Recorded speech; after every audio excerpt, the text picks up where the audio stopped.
Yan mga katropa, maulan na tanghali o hapon. Pasok na naman tayo pang hapon. It's still raining.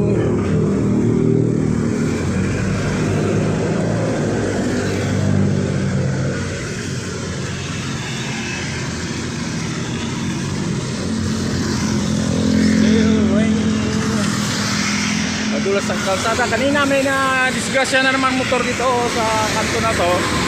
Papasok. Kahapon meron ulit. Yung nagdi-deliver ng tubig sa amin sa loob. Sumalpok yung motor. Kanina ganun din, motor ulit.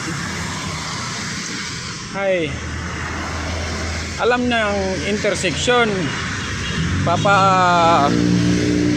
Ano ng takbo. Mabilis ng takbo. Salpok talaga ang abutin.